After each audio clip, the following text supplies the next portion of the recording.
हाय दोस्तों, बीएफएम का एक इंपॉर्टेंट मेमोरी बेस्ड न्यूमेरिकल यहाँ पे देखेंगे। यहाँ पे आपको टीयर 1 कैपिटल दी गई है, टीयर 2 कैपिटल दी गई है और आपको risk weighted asset for credit market and operational risk दिया है। इन 5 डेटा की हेल्प से आपको टीयर 1 CRAR यानी कि capital to risk weighted asset ratio और टोटल CRAR आपको सॉल्व करना है। तो दोस्तों पहले सारी टर्म्स को समझते हैं, फिर इस न्यूमेरिकल को भी हम लोग सॉल्व करेंगे। तो पहला आता है आपका टीयर 1 कैपिटल। टीयर 1 कैपिटल क्या होती है? ये सबसे ज़्यादा इंपॉर्टेंट या आप बोल सकते हैं कोर कैपिटल होती है। जैसे बैंकों ने शेयर इशू किया या किसी कंपनी ने शेयर इशू किया, रिटेन्ड अर्निंग, वो सब टीयर 1 में आता है।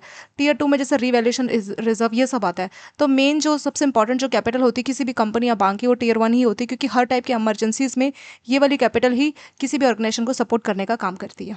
ठीक है। क्रेडिट मार्केट और ऑपरेशनल रिस्क के लिए हमें RWA कैलकुलेट करना होगा और हमें टीयर 1 और आपका टोटल CRAR सॉल्व करना है। CRAR का मतलब क्या होता है दोस्तों? CRAR का फुल फॉर्म होता है capital to risk weighted asset ratio. ये क्या बताता है? ये बताता है कि आपको कोई भी लॉस हो सकता है, उस लॉस के लिए आपके पास कितनी सफिशिएंट कैपिटल है, वो इसके बारे में पता चलता है। तो टीयर 1 CRAR बताता है कि आपके पास कितनी सफिशिएंट टीयर 1 कैपिटल है जो कि आपके एक्सपेक्टेड लॉस को कवर करेगा। तो जितना ज़्यादा टीयर 1 CRAR है वो उतना अच्छा होगा किसी भी ऑर्गेनाइजेशन या बैंक के लिए। ऐसे ही टोटल CRAR में टोटल कैपिटल हो जाएगा, यानी tier 1 plus tier 2 capital divided by risk weighted asset, यानी किसी भी टाइप के लॉस को कवर करने के लिए आपके पास टीयर 1 टीयर 2 कैपिटल कितनी है। चलिए दोस्तों न्यूमेरिकल पे आ जाते हैं। तो इसका फॉर्मूला क्या होता है? टीयर 1 CRAR का मतलब होता है tier 1 capital divided by risk weighted asset. हमें रिस्क वेटेड एसेट निकालना होगा, तीनों ही टाइप के risk, market risk, operation risk और क्रेडिट रिस्क। तो risk weighted for credit risk तो आपको दिया गया 8000, इसको हम एज इट इज पुट कर देंगे। टीयर 1 कैपिटल आपको कितनी दी गई है? वो दी गई 900। बाकी दो के लिए भी हमें रिस्क वेटेड एसेट निकालना होगा। तो क्या करते हैं, जब भी आपको कैपिटल चार्ज दिया और आपको रिस्क वेटेड एसेट चाहिए तो बहुत सिंपल सा फॉर्मूला है, 12.5 से आपको मल्टीप्लाई करना होगा। दोस्तों ये मल्टीपल आपको याद करके जाना है 12.5। और ये भी कहाँ से आया है? क्योंकि बेसल ने बोला है कि 8% रखना है, तो 1/8% अगर आप सॉल्व करेंगे तो ये अप्रॉक्सीमेटली 12.5 ही आपका आएगा। ठीक है। तो 200 को 12.5 से अगर हम मल्टीप्लाई करेंगे तो ये क्या आ जाएगा?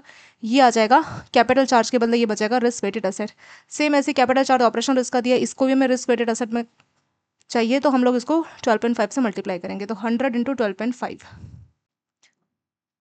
सॉल्व करके कितना आएगा दोस्तों? 900 डिवाइडेड बाय, इन तीनों को अगर हम ऐड करेंगे सॉल्व करके, ये आ जाएगा 11750 इंटू 100, क्योंकि आंसर हमें परसेंट में चाहिए, तो ये आ जाएगा 7.66%। तो पहला टीयर 1 CRAR आ गया हमारा 7.66%। ऐसे हमें टोटल CRAR चाहिए।